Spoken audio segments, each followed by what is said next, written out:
Assalamualaikum warahmatullahi wabarakatuh. Nama saya Prasetya BW SPDMM. Saya mengajar di SMK Sukamandi Ciasem Subang. Dalam hal ini, saya ingin membahas tentang perubahan materi dan wujud zat.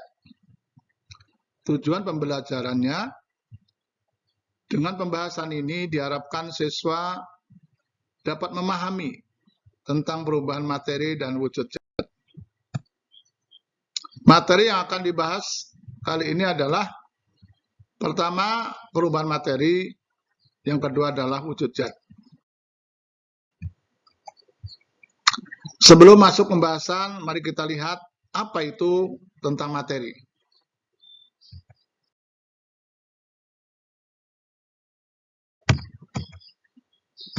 Materi adalah sesuatu yang memiliki massa dan volume serta menempati ruang.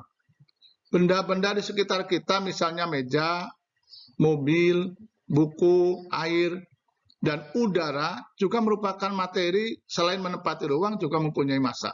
Banyak cara untuk mengetahui apakah sesuatu itu termasuk materi atau bukan.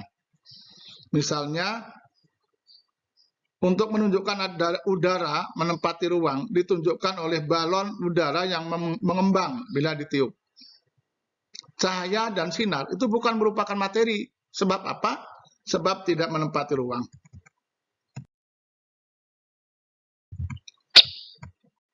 Materi atau zat itu dikelompokkan menjadi dua kelompok. Yang pertama adalah zat tunggal atau zat murni. Yang kedua adalah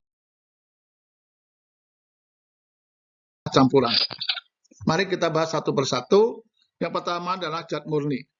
Zat murni itu dipecah lagi menjadi dua. Yang pertama unsur, dan yang kedua adalah senyawa.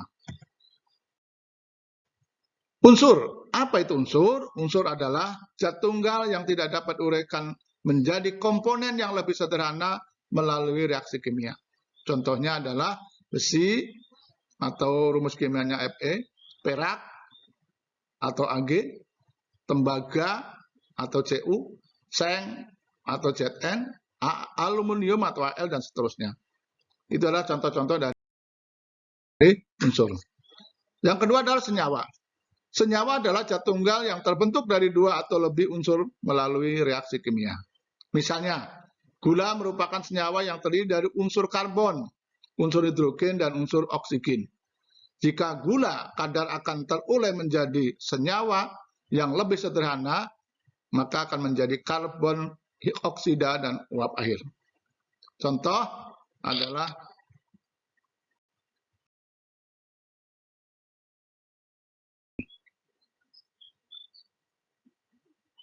gula. Yang kedua, yaitu campuran. Campuran itu dibedakan menjadi dua. Ada campuran heterogen, ada campuran homogen. Nah, campuran heterogen, apa campuran heterogen itu? Campuran heterogen adalah suatu campuran yang terdiri dari dua bahan atau lebih yang memiliki fase yang berbeda. Contoh, air kopi. Air kopi itu air dengan kopinya misah. Air santan, tanah lumpur, pasir, dan air. Itu misah pasir dengan air. Di sana ada fasenya, ada pembatasnya. Itu adalah contoh-contoh dari campuran heterogen. Yang kedua adalah campuran homogen. Apa itu campuran homogen? Campuran homogen adalah sesuatu campuran yang terdiri dari dua bahan atau lebih dalam fase yang sama.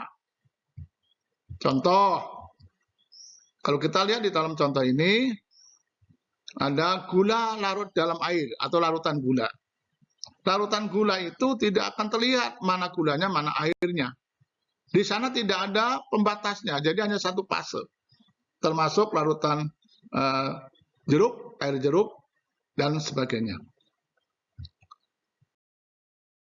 Kemudian, kita bahas tentang perubahan materi.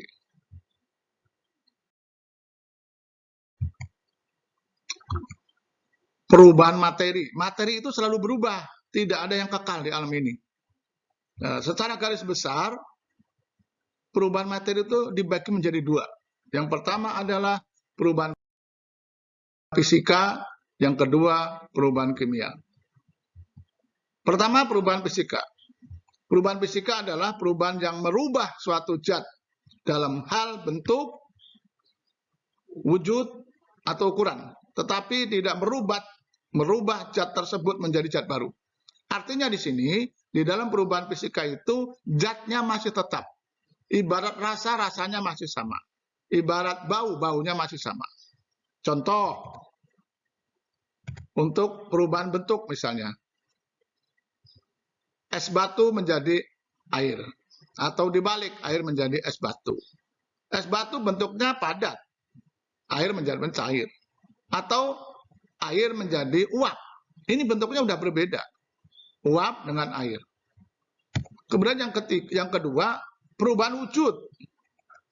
Perubahan wujud itu kita lihat dari contoh proses pembuatan pakaian. Pertama, bahwa pembuatan pakaian itu berasal dari kapas. Kapas berubah jadi benang, benang kemudian dibuat menjadi kain, kain dibuat menjadi pakaian. Ini adalah perubahan wujud. Kemudian perubahan kimia. Perubahan kimia adalah perubahan dari suatu zat atau materi yang menyebabkan terbentuknya zat baru. Berbeda dengan fisika. Kalau fisika itu zatnya masih tetap. Tetapi kalau kimia, zatnya berubah. Rasanya berubah. Baunya berubah. Contoh, pada proses fotosintesis pada tumbuhan. Yang merubah dari air, karbon dioksida, dan sinar matahari berubah menjadi makanan dan oksigen. Contoh lain adalah besi berkarat. Besi berkarat, besi itu sifatnya berbeda dengan karat.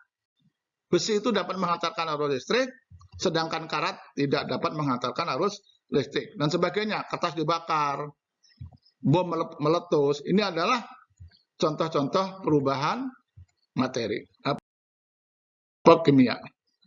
Yang berikutnya adalah wujud zat. Wujud zat itu ada 3 macam. Pertama, zat padat, zat cair, dan zat gas. Masing-masing mempunyai ciri-ciri. Nah, ciri-ciri zat padat itu apa? Yang pertama adalah bentuk zat tidak mudah berubah-ubah. Yang kedua, partikel zat padat tersusun, teratur, dan berdekatan. Yang ketiga, gaya antar partikel sangat kuat. Kemudian, zat cair. Zat cair itu mempunyai ciri-ciri sebagai berikut. Bentuk zat berubah-ubah, menyesuaikan tempatnya. Yang kedua, partikel zat cair tersusun tidak teratur dan berjauhan. Yang C adalah gaya antar partikel sangat lemah. Contohnya adalah air mineral.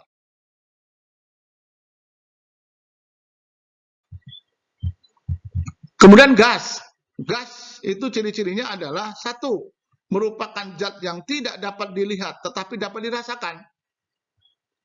Partikel dapat bergerak bebas kemana aja. Partikel gas akan mengisi seluruh ruang yang ditempatinya. Gaya tarik-menarik antar partikelnya lemah.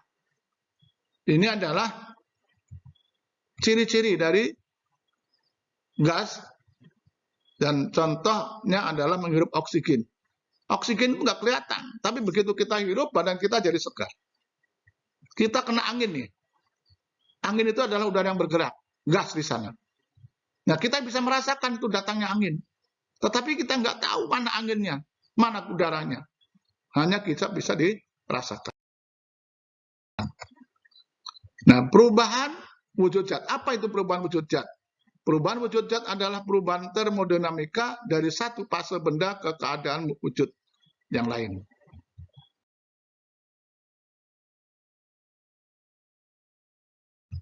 Yang terakhir, perubahan wujud atau bentuk zat itu dapat ditunjukkan dengan diagram sebagai berikut. Cair menjadi padat disebut membeku. Padat menjadi cair disebut melebur. Cair atau gas menjadi padat disebut mengkristal. Sedangkan padat menjadi gas disebut menyublin. Cair menjadi uap atau gas disebut menguap. Dan terakhir adalah gas menjadi cair disebut mengembun. Demikianlah pembahasan tentang perubahan materi dan wujud zat. Mudah-mudahan bisa bermanfaat. Terima kasih. Assalamualaikum warahmatullahi wabarakatuh.